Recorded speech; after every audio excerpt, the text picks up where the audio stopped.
Don't you dare! You're not going to deny me this opportunity, I said, my voice rising as I stood in Thomas Miller's office doorway. The department head looked up from his desk with a satisfied grin that made my stomach turn.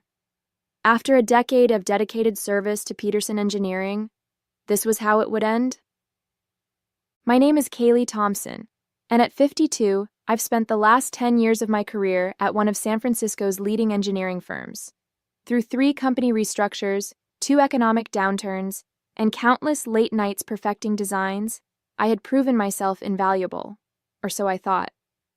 Kaylee, please sit down. Thomas motioned to the chair across from his desk, his voice carrying that rehearsed sympathy that HR must teach in management training. We're bringing in someone younger for your role.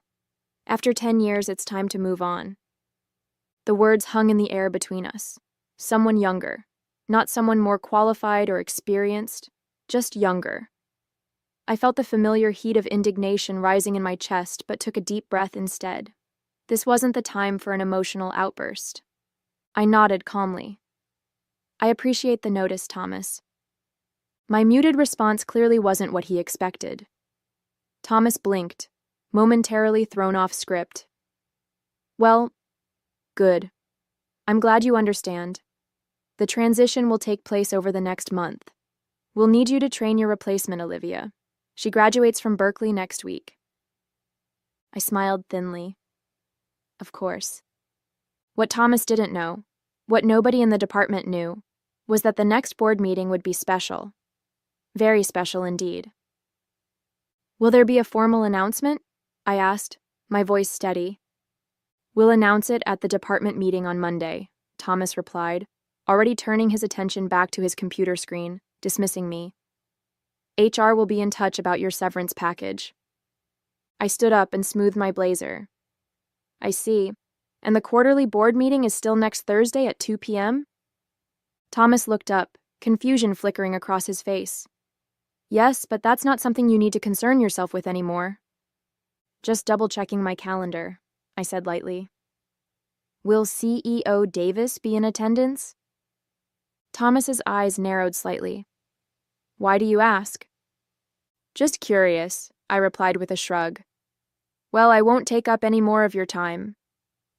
As I walked out of his office, I felt strangely calm. 10 years at Peterson Engineering had taught me patience, resilience, and the importance of knowing when to speak and when to remain silent. The next board meeting would reveal everything, and Thomas Miller's smug satisfaction would evaporate faster than morning fog on the bay. Some secrets were worth keeping, even when you were being shown the door. As I walked back to my desk, I couldn't help but smile at the irony of it all. 10 years of dedication reduced to a casual dismissal in a 15-minute meeting. Yet here I was, holding on to information that would completely flip the script. Everything okay? Asked Javier, my colleague from the adjacent cubicle.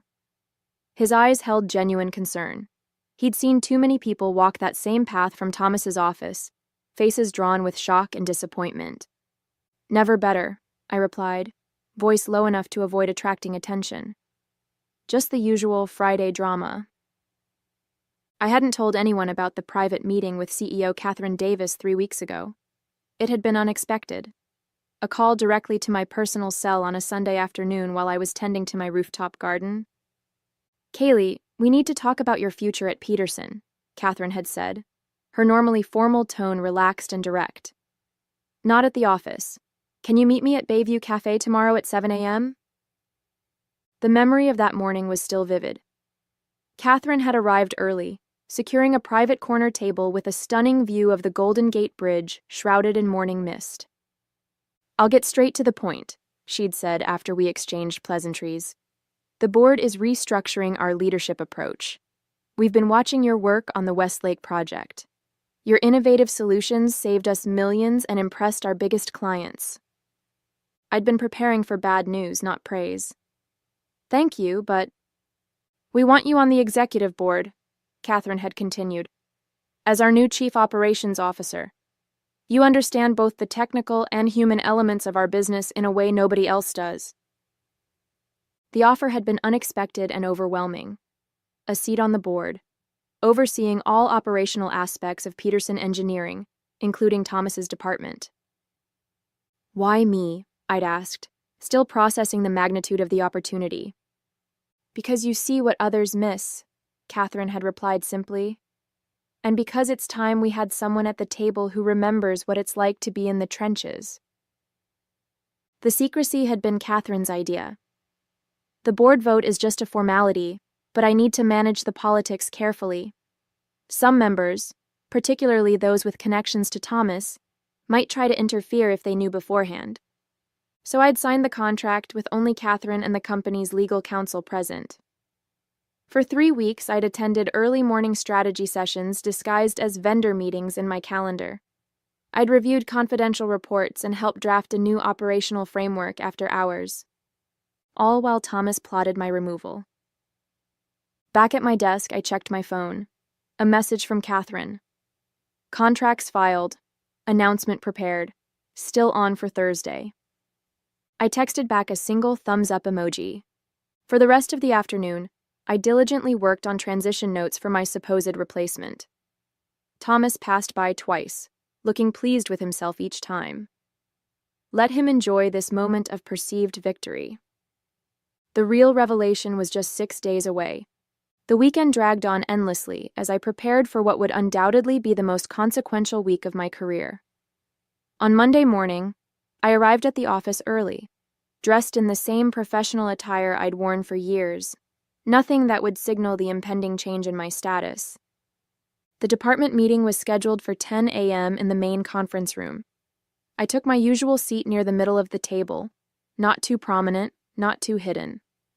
As engineers and project managers filtered in, the room buzzed with the usual Monday morning energy, conversations about weekend activities, project deadlines, and industry gossip. Thomas entered last, followed by a young woman I'd never seen before. She couldn't have been older than 23, with a nervous smile and wide eyes that took in the room with undisguised excitement. "Good morning, everyone," Thomas announced, clapping his hands together. "Before we dive into project updates, I have an important announcement." The room quieted immediately. Several of my colleagues glanced in my direction, sensing what was coming. I'd like to introduce Olivia Parker, who will be joining our team as senior design engineer. Over the next month, she'll be working closely with Kali, who will be leaving us to pursue other opportunities. There it was. The corporate euphemism for being pushed out. I kept my expression neutral as curious and sympathetic looks turned my way. "Kaylee has been with us for 10 years, Thomas continued, his tone suggesting he was bestowing a great honor upon me by acknowledging my service. "And we appreciate her contributions. Please make Olivia feel welcome as she transitions into this important role." Olivia gave a small wave. "I'm really excited to join the team. I've heard so many great things about Peterson Engineering." As the meeting progressed through project updates and quarterly targets, I noticed Thomas watching me carefully, perhaps expecting an outburst or sign of distress. Instead, I participated normally, offering insights on my current projects and volunteering to help with a challenging client issue. After the meeting, Olivia approached me tentatively. "Ms. Thompson, Thomas said you'd be showing me the ropes this week." "Of course," I replied, gesturing for her to follow me to my workspace. "And please, call me Kaylee." As we walked, I felt a pang of sympathy for Olivia. She was merely a pawn in Thomas's game, unaware of the complicated dynamics she'd stepped into. "First thing you should know," I said once we reached my desk, "is that engineering at Peterson is as much about politics as it is about technical skill." Olivia looked surprised by my frankness. I thought it would be more merit-based." I smiled. "It should be. Maybe someday it will be again."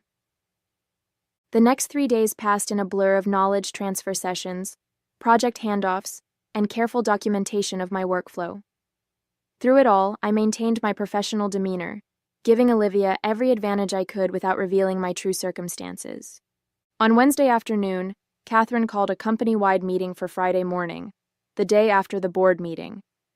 The email mentioned exciting organizational changes and new leadership announcements. Thomas read the message with a frown, clearly not privy to whatever Catherine had planned. Do you know what this is about? He asked me casually as he passed my desk. No idea, I lied smoothly. Perhaps they've finally found someone to fill that VP position that's been vacant. He nodded, satisfied with my ignorance, and walked away. Thursday was approaching rapidly, and with it, the moment of truth. Thursday morning arrived with a strange sense of calm washing over me. I'd prepared for this day meticulously, choosing my outfit with particular care.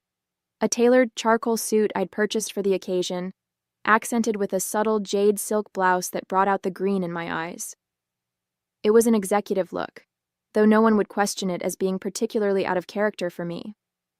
I arrived at work to find my going-away party in full swing, a sad spread of supermarket cupcakes and lukewarm coffee in the break room. My colleagues had signed a card with generic well wishes and memories of projects we'd tackled together. I accepted their condolences with grace, playing my part in this corporate theater. "We'll miss you around here," said Javier, giving me an awkward side hug. "It won't be the same without your problem-solving magic." "Thank you," I replied, meaning it. Many of these people were genuine colleagues who had no part in Thomas's machinations. I'll miss this team too. Thomas stood at the edge of the gathering, checking his watch frequently. The board meeting was at 2 p.m., and as department head, he'd need to prepare his quarterly presentation. I knew exactly what was in it. I'd helped design the reporting framework years ago. "Kali, could I see you in my office when you're done here?" he asked, not waiting for an answer before walking away. 15 minutes later, I sat across from him, watching as he shuffled papers on his desk.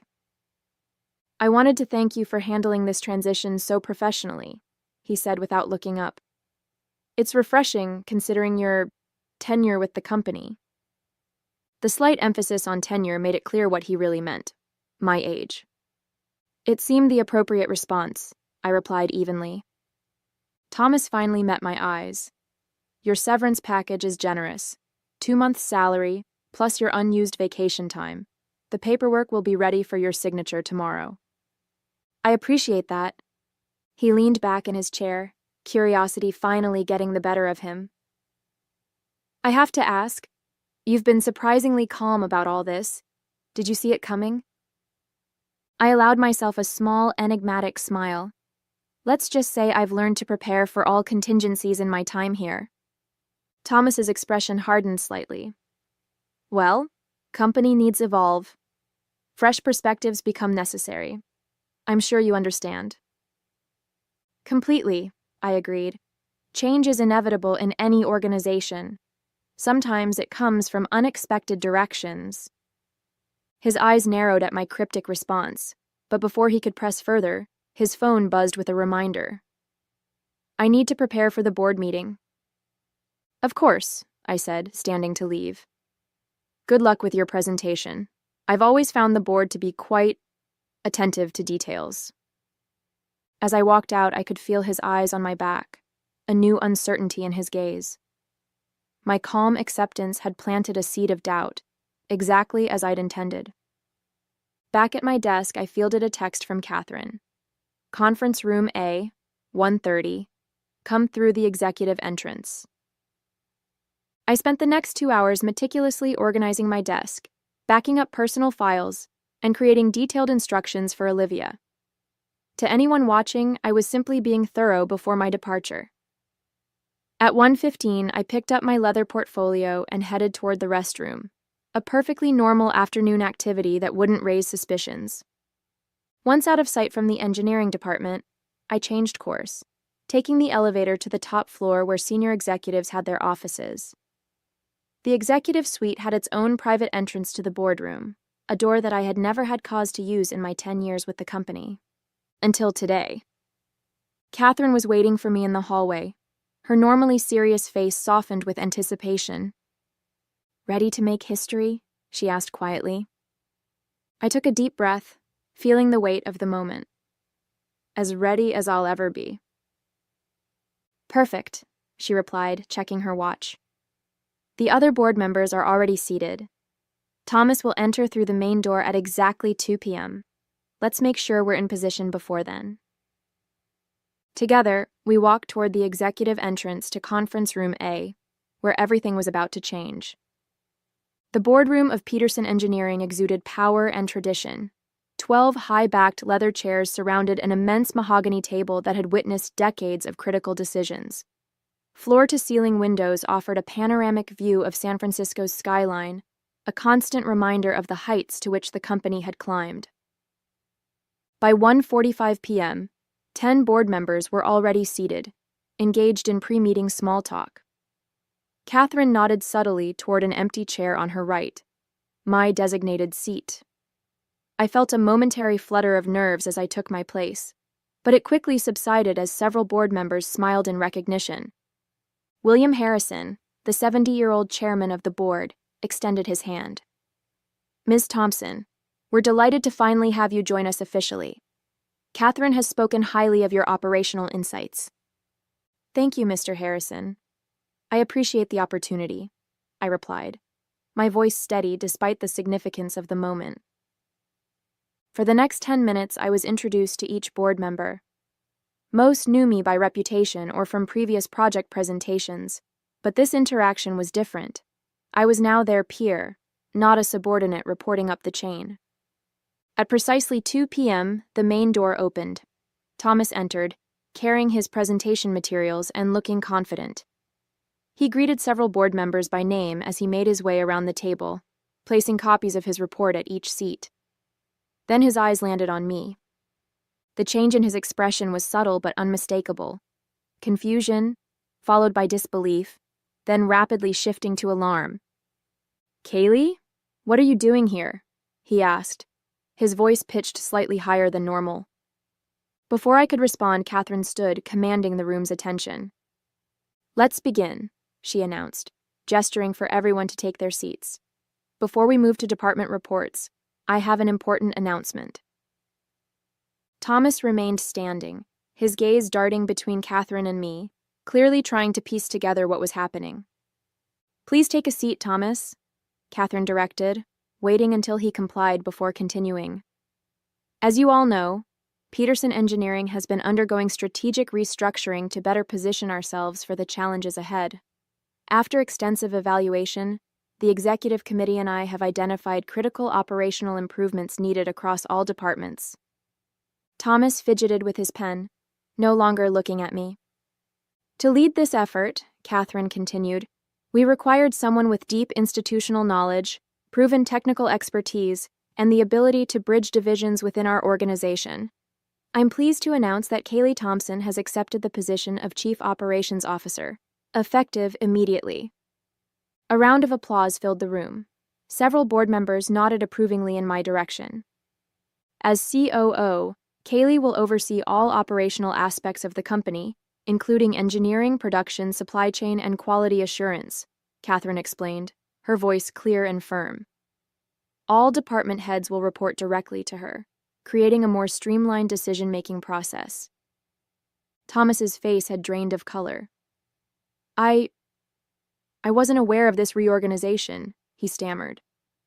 "The decision was finalized 3 weeks ago," Catherine replied evenly, "on a need-to-know basis." William Harrison leaned forward. "Ms. Thompson's appointment was unanimously approved by the executive committee. Her first task will be conducting a comprehensive review of all departments, identifying inefficiencies and opportunities for growth." I finally spoke, keeping my voice professional and measured. "I'm looking forward to working with all department heads to optimize our operations. Everyone brings value to this organization, though sometimes it requires the right position to maximize that value." Thomas's eyes met mine, understanding the subtle message. His department was under my purview now. His decision to replace me would be subject to my review. "Now," Catherine said, masterfully moving the meeting forward, "let's proceed with the quarterly reports. Thomas, I believe you're first." Thomas stood on unsteady legs, fumbling with his presentation materials. The confident department head who had dismissed me days earlier was gone, replaced by a man suddenly questioning every decision that had led to this moment. "Before you begin," I interjected gently, I'd like to discuss the staffing changes you proposed earlier this week. Perhaps we should revisit some of those decisions." The silence that followed was profound. Thomas cleared his throat, a bead of sweat visible on his temple. "Perhaps we should discuss departmental staffing after the meeting," he suggested, his voice strained. "Actually," I replied, maintaining a neutral tone, "since it affects the quarterly projections you're about to present, we should address it now." I turned to the board. "Thomas has proposed replacing our senior design engineer, the position I held until today, with a recent graduate who has no industry experience." Several board members exchanged concerned glances.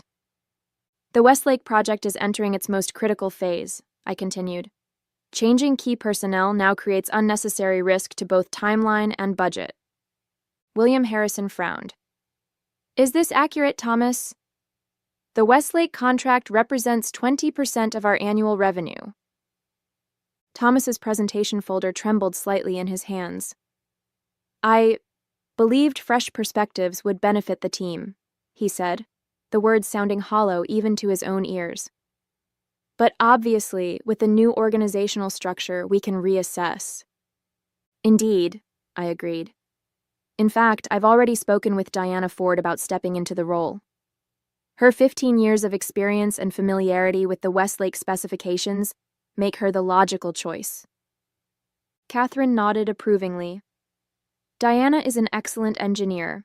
I support this decision." The look of defeat on Thomas's face was unmistakable, but he managed to proceed with his quarterly report. His usually confident delivery was replaced by hesitation and frequent references to notes.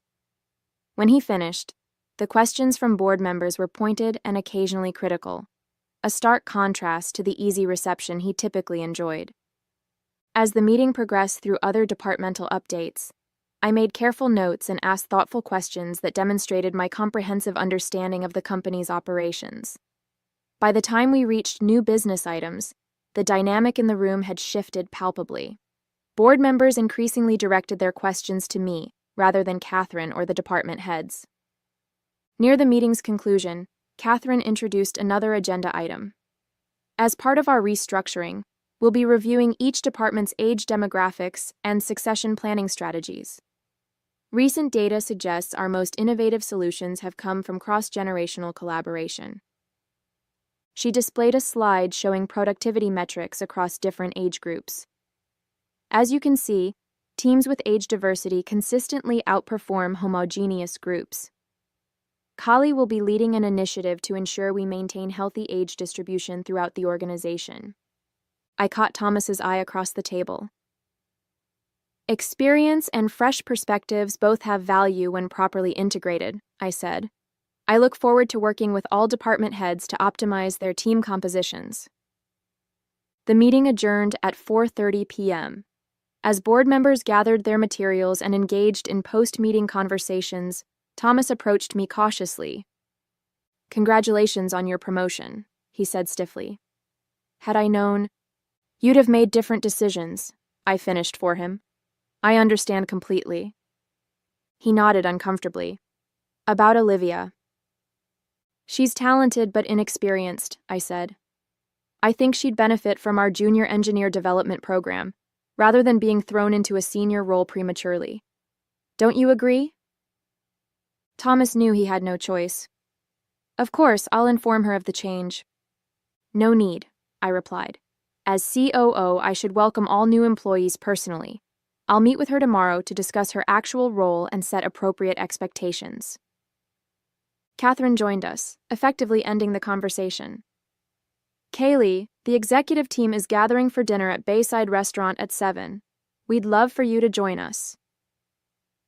"I'd be delighted," I said, collecting my notes. As Thomas walked away, Catherine watched him with a calculating expression. "He'll either adapt or find himself increasingly marginalized," she observed quietly. "Everyone eventually faces the consequences of their decisions," I replied. "Some sooner than others." The sun was setting over San Francisco Bay as I left the boardroom through the executive entrance. Not as a visitor this time, but as someone who belonged there. Tomorrow, the company-wide announcement would make my new position official, but today's reversal of fortune was satisfaction enough. The 10 years I'd invested in Peterson Engineering had finally paid off, though not in the way Thomas had intended when he'd called me into his office with that satisfied grin just days ago. Friday morning's company-wide meeting brought a palpable buzz to the auditorium. Employees from every department gathered, whispering speculations about the organizational changes mentioned in Catherine's email. I stood backstage with Catherine and the executive team, dressed in a navy suit that signaled my new authority while still feeling true to myself. "Nervous?" Catherine asked, straightening her blazer. "Surprisingly, no," I replied. "It feels right." At exactly 9 a.m., Catherine took the stage to enthusiastic applause. I watched from the wings as she outlined Peterson Engineering's vision for the future, emphasizing innovation, collaboration, and strategic growth. "To lead us through this next chapter," Catherine announced, "I'm pleased to introduce our new Chief Operations Officer, Kaylee Thompson." As I walked onto the stage, the reaction was immediate and overwhelming. Engineers who had worked alongside me for years stood in applause. Project managers who had seen my solutions save impossible deadlines cheered. Even the administrative staff with whom I'd always maintained respectful relationships showed their approval. Thomas sat in the third row, clapping mechanically, his expression unreadable.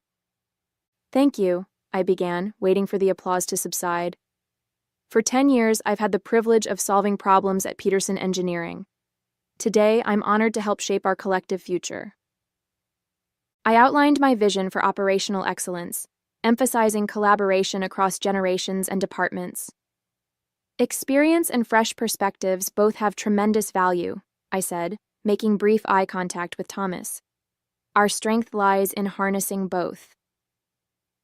After the presentation, employees approached to offer congratulations. Olivia, looking slightly confused, waited until most had dispersed. "Ms. Thompson, Kaylee," she began tentatively. "I'm a little unclear about my position now." I smiled reassuringly. "Let's meet in my office in an hour. I think you have great potential, just not in the role Thomas originally proposed." As the crowd thinned, I spotted Javier giving me a knowing grin and a thumbs up from across the room. Perhaps he'd suspected something all along. The transition into my role as COO happened more smoothly than anyone might have expected. By Monday morning, I had moved into the executive suite on the top floor, a spacious corner office with windows overlooking the Bay Bridge. The contrast to my former cubicle was striking, but I made sure to bring along the small jade plant that had survived 10 years of engineering crises with me. Some continuity was important. My first official week was packed with meetings, getting to know each department head personally, reviewing ongoing projects, and assessing operational bottlenecks. I made a point of being visible throughout the building, visiting departments and speaking directly with employees at all levels. This wasn't just good leadership. It was a message that the barriers between executives and staff were being dismantled. Thomas had been notably subdued.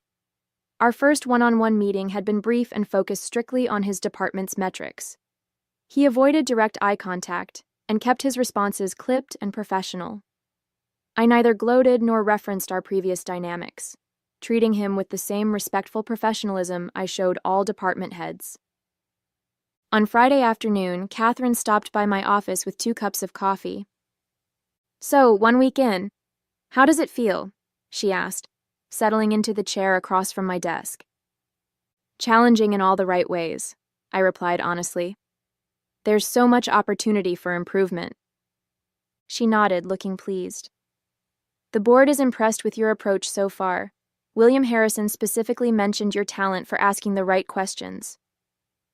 "I've had years to think about what I'd do differently if given the chance," I admitted. Catherine smiled knowingly. "That's exactly why you were the right choice. Oh, and I thought you'd want to know. Thomas has requested a transfer to our Seattle office." "Running away?" I asked, raising an eyebrow. "He claims it's for family reasons," Catherine replied, "but we both know better." I considered this news thoughtfully. "Let's approve it," Sometimes a fresh start benefits everyone. Catherine raised her coffee cup in a small toast. Spoken like a true executive,